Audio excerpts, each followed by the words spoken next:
Hello दोस्तों, नमस्कार। GS Vikram के यूट्यूब चैनल में आप सभी का स्वागत है। तो चलिए, रैपिड फायर पीवाईक्यू एमसीक्यू के विश्व भूगोल के इस नए क्लास में आप सभी का स्वागत है। तो चलिए फटाफट आप लोग हमारी क्लास से जुड़ जाइए। और जैसा कि आप लोग जानते हैं कि हमारी यह रैपिड फायर के माध्यम से हमारी पीवाईक्यू एमसीक्यू सीरीज़ चल रही है और यह आपके एग्ज़ाम के लिए बहुत इंपॉर्टेंट है। तो आज हम देखेंगे विश्व के देश और राजधानी और सीमाएं। तो इसके बारे में हम चर्चा करेंगे और हम महाद्वीप से शुरुआत करेंगे। तो चलिए देर न करते हुए शुरुआत करेंगे इस क्लास को। आप लोग हमारी इस क्लास से बने रहिए। क्लास अच्छी लगे तो सब्सक्राइब करें और अपने दोस्तों में शेयर ज़रूर करें। तो चलिए सबसे पहले देखेंगे कि उन महाद्वीपों का नाम बताइए जो एक दूसरे का दर्पण प्रतिबिंब बनाते हैं। तो सबसे पहले देखेंगे कि अफ्रीका और दक्षिण अमेरिका। अफ्रीका और दक्षिण अमेरिका है जो एक दूसरे का दर्पण और प्रतिबिंब बनाते हैं, जिसे आप लोग याद रखेंगे। अगला देखेंगे वह महाद्वीप जिसमें देशों की संख्या अधिकतम है। तो अफ्रीका है जो कि 54 देश हैं। अफ्रीका एक महाद्वीप है जहाँ से कर्क मकर और भूमध्य रेखा तीनों गुजरती है, जिसे आप लोग याद रखेंगे। अगला देखेंगे वह महाद्वीप जिसमें उसके संपूर्ण क्षेत्र में मैदानी भाग का प्रतिशत सर्वाधिक है। तो ये यूरोप है। जी हाँ, यूरोप ऐसा महाद्वीप है जो कि उसके संपूर्ण क्षेत्रफल में मैदानी भाग सबसे ज़्यादा यूरोप में पाए जाते हैं, जिसे आप लोग याद रखेंगे। अब यहाँ पर हम सही सम्मिलित करेंगे। एक तरफ महाद्वीप दिए गए हैं, एक तरफ क्षेत्रफल वर्ग किलोमीटर दिए गए हैं। तो एशिया का जो है यहाँ पर देख सकते हैं कि इकाई, दुहाई, सैकड़ा, हज़ार, 10,000, लाख, 10 लाख, करोड़। तो यहाँ पर 4,45,79,000 वर्ग किलोमीटर, 4,45,79,000 वर्ग किलोमीटर हमारा एशिया महाद्वीप का जो क्षेत्रफल है। अफ्रीका की बात करेंगे तो 3,03,70,000 जो है। उत्तर अमेरिका का जो है 2,42,56,000 है। अमेरिका की बात करेंगे तो 1,78,40,000 है। अंटार्कटिका का 1,42,00,000 क्षेत्रफल है। तो यहाँ सबसे ज़्यादा हम एशिया का देख सकते हैं कि सबसे ज़्यादा एशिया का है, फिर अफ्रीका का है, फिर उत्तर अमेरिका का है, फिर दक्षिण अमेरिका का और अंटार्कटिका है। तो ये हमारा सीक्वेंस भी है। तो इस तरह आप देख सकते हैं कि कौन सा महाद्वीप कितने वर्ग किलोमीटर में फैला हुआ है। अब हम देश की बात करेंगे। तो चलिए देश की बात कर लेते हैं यहाँ पर। तो देश की बात करेंगे तो बाल्टिक सागर के पूर्वी किनारे पर स्थित देशों के कौन से देश शामिल हैं। बाल्टिक सागर के पूर्वी किनारे पर कौन से देश स्थित हैं। तो ये हमारे एस्टोनिया, लातविया और लिथुआनिया, ये 3 देश हैं जो हमारे बाल्टिक सागर के पूर्वी किनारे पर स्थित हैं, इसे आप लोग याद रखेंगे। वह देश जो पूर्वी तट पर वह देश जो काला सागर के तट पर स्थित नहीं है। तो ये सीरिया है। सीरिया काला सागर के तट पर स्थित नहीं है। रूस के पूर्वी तट का प्रमुख भू उपयोग है वानिकी। टोक्यो द्वीप पर कौन सा स्थित है। तो होन्शु जो हमारे टोक्यो द्वीप पर स्थित है। वह देश जो स्थलरुद्ध है। तो बोलिविया जो है एक स्थलरुद्ध देश है और सबसे ऊंची राजधानी जो है लापाज यहीं पे है। ये दुनिया की सबसे ऊंची राजधानी लापाज जो है हमारी बोलिविया की राजधानी, से आप लोग याद रखेंगे। अगला देखेंगे संसार में सर्वाधिक नगरीकृत देश की बात करेंगे तो सिंगापुर में है। सर्वाधिक नगरीकृत देश कौन सा है? सिंगापुर।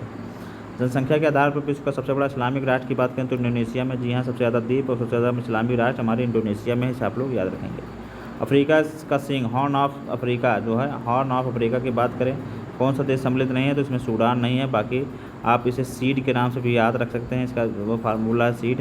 तो यहाँ से आप हो जाएगा साउथ, यहाँ पर देख सकते हैं सोमालिया, इथोपिया, एरिट्रिया और जिबूती।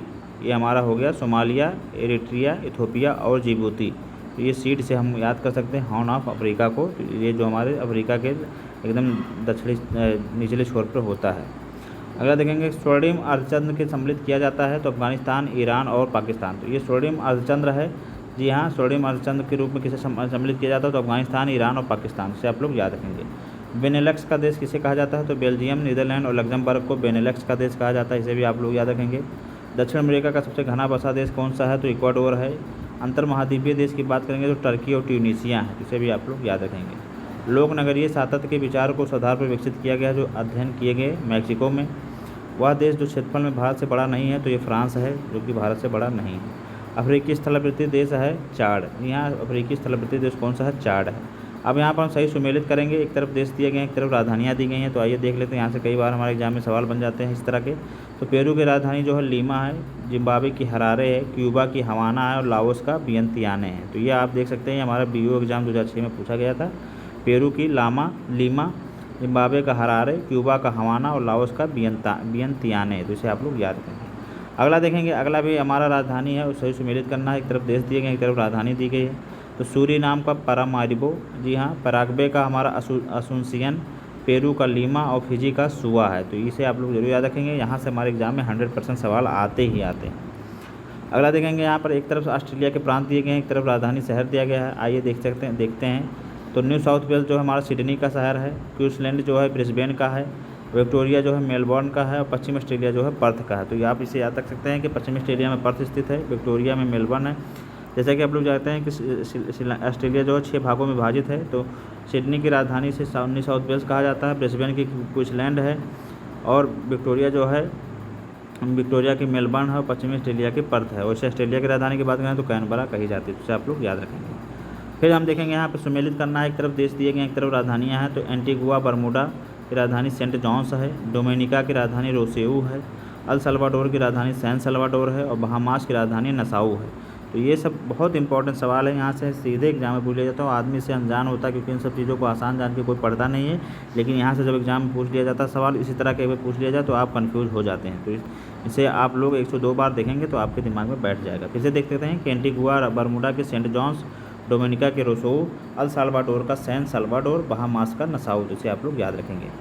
फिर देखेंगे अगला, फिर सम्मिलित करना है, एक तरफ बंदरगाह दिए गए हैं एक तरफ देश दिए गए हैं। तो बनियास जो हमारा सीरिया में बंदरगाह स्थित है, त्रिपोली जो है लीबिया का बंदरगाह है, इलात जो है इजराइल का है और अकाबा जो है जॉर्डन की है। तो इसे आप लोग याद रखेंगे, अकाबा जो हमारा जॉर्डन में है, इजराइल में इलात है, ई से इजराइल, ई से इलात, त्रिपोली लीबिया। तो यहाँ ली भी है, यहाँ पे लीबिया है, तो त्रिपोली ली से लीपोली। बनियास सीरिया, मतलब यहाँ पर बनियास जो है हमारे सीरिया में स्थित है, इसे आप लोग याद रखेंगे। अगला देखेंगे, यूरोप की राजधानी शहर उत्तरी ध्रुव के समीप स्थित है। तो हेलेंसिकी जो है हमारा ये यूरोप की ऐसी राजधानी शहर जो उत्तरी ध्रुव के एकदम समीप स्थित है, तो हेलेंसिकी है, इसे आप लोग याद रखेंगे। अगला देखेंगे, फिर सही सम्मिलित करना है, एक तरफ हमारे देश दिए गए हैं एक तरफ राजधानी दी गई है। तो ब्राज़ील की राजधानी ब्राजीलिया है, गुयाना की है जो जॉर्ज टाउन है, कोलंबिया की जो है बोगोटा है, वेनेजुएला की कराकस है। तो इसे आप लोग याद रखेंगे, ब्राज़ील की ब्राजीलिया, गुयाना के जॉर्ज टाउन, कोलंबिया की बोगोटा, वेनेजुएला के कराकस। तो इसे आप लोग याद रखेंगे। अब फिर एक तरफ देखेंगे नगर और शहर की बात करें तो यूरोप की तेल राजधानी कहा जाता है एबरडीन को, दूरतम उत्तर में अवस्थित नगर है रोम, अल अकीला स्थित है इटली में, अर्टी घाटी, उर्मुकी स्थित है चीन में। तो इसे आप लोग याद रखेंगे, यूरोप की तेल राजधानी एबरडीन, दूरतम उत्तर में अवस्थित है रोम में, अल अकीला स्थित है इटली में, अर्टी घाटी और उर्मुकी स्थित है चीन में। इसे आप लोग याद रखेंगे। अब सीमाओं की बात करेंगे तो मैगीनॉट रेखा जो है फ्रांस और जर्मनी के बीच स्थित है। अफगानिस्तान के साथ किस देश की सीमा नहीं मिलती, तो रूस की नहीं मिलती है। वह देश जो भारत के साथ सबसे लंबी सीमा बनाता है तो बांग्लादेश जो है 4000 लगभग 96 किलोमीटर सीमा बनाता है। वह नदी जो अंतर्राष्ट्रीय सीमा बनाती है तो राइन नदी है, इसे आप लोग याद रखेंगे। अब हम विश्व के प्रमुख नगर और भौगोलिक उपनाम के देखेंगे। तो सबसे पहले हम देखेंगे यहाँ पर विश्व के सबसे ऊंचाई पर स्थित दूरबीन वेधशाला टेलीस्कोप ऑब्जर्वेटरी कहाँ है, तो ये हमारे भारत में है। जी हाँ, विश्व के सबसे ऊंचाई पर स्थित दूरबीन वेधशाला कहाँ है, भारत में है।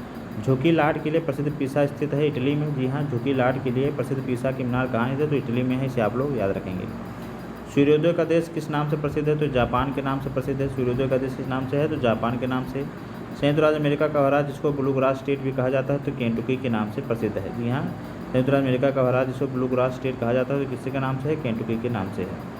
वह देश जिसे विश्व का चीनी का कटोरा कहा जाता है क्यूबा है। वह नगर जिसको पूर्व का मैनचेस्टर कहा जाता है तो ओसाका है। टर्की का वह नगर जो पश्चिम का द्वार कहलाता है तो इस्तांबुल है। राजाओं की घाटी अवस्थित है मिस्र में, इसे आप लोग याद रखेंगे। तो राजाओं की घाटी कहाँ स्थित है, मिस्र में। टर्की का नगर जो पश्चिम का द्वार कहलाता है इस्तांबुल में। वह नगर जिसको पूर्व का मैनचेस्टर कहा जाता है तो ओसाका, इसे आप लोग याद रखेंगे। अगला हम लोग देखेंगे भूगर्भिक इतिहास और शैल तंत्र की बात करेंगे। जी हाँ, भूगर्भिक इतिहास और शैल तंत्र के बारे में देखेंगे। तो सबसे पहले पृथ्वी की उत्पत्ति की बात करेंगे। तो पृथ्वी की उत्पत्ति में हम देखेंगे कि भूगोल में नव नियतिवाद का सिद्धांत का प्रतिपादन किसने दिया था, तो जी टेलर ने दिया था। जी हाँ, भूगोल में नव नियतिवाद के सिद्धांत का प्रतिपादन किसने किया था, तो जी टेलर ने किया था, इसे आप लोग याद रखेंगे। अगला देखेंगे पृथ्वी की आयु निर्धारित करने के कौन सी विधि प्रयोग करते हैं, तो यूरेनियम डेटिंग विधि प्रयोग की जाती है। अगला देखेंगे पृथ्वी का भूगर्भिक इतिहास के बारे में जानेंगे, जियोलॉजिकल हिस्ट्री ऑफ अर्थ। तो महाद्वीपों में गोंडवाना लैंड का भाग नहीं है कौन सा, तो उत्तरी अमेरिका जो है गोंडवाना लैंड का भाग नहीं है, इसे आप लोग याद रखेंगे। डायनासोर थे, मेसोजोइक सरीसृप थे, ये मेसोजोइक सरीसृप डायनासोर थे, इसे आप लोग याद रखेंगे। पृथ्वी की संरचना की बात करेंगे तो भू प्रॉपर्टी में बहुतायत में पाया जाने वाला रासायनिक तत्व है ऑक्सीजन, इसे आप लोग याद रखेंगे। अगला देखेंगे चट्टान और शैल तंत्र की बात करेंगे। तो भारत में लोएस्ट किस क्रम की शैलों में पाया जाता है, तो धारवाड़ क्रम में भारत में लोएस्ट जो है शैल पाई जाती है। कायंत्री चट्टान मेटोमॉर्फिक चट्टान किससे संबंधित है, मैंगनीज से संबंधित है, इसे भी आप लोग याद रखेंगे। तो ये आज की क्लास को हम यहीं पर रोकेंगे। फिर अगली क्लास में हम अपने पर्वत पठार, ज्वालामुखी और तमाम अफवाह और नदियों के किनारे स्थित शहर जो है उनके सबके बारे में जानेंगे। तो आज की क्लास को हम यहीं पर रोकते हैं, फिर अगले क्लास में हम कल फिर आपसे मिलेंगे। और क्लास आप लोगों को कैसी लगी आप लोग हमारे कमेंट बॉक्स में ज़रूर बताया करें। फिर अगर क्लास अच्छी लगे तो आप चैनल को सब्सक्राइब कर लिया करें और अपने दोस्तों में शेयर ज़रूर करें। चलिए फिर मिलेंगे एक नए क्लास में एक नए कंटेंट के साथ। तब तक पढ़ते रहिए, स्वस्थ रहिए। नमस्कार, जय हिंद।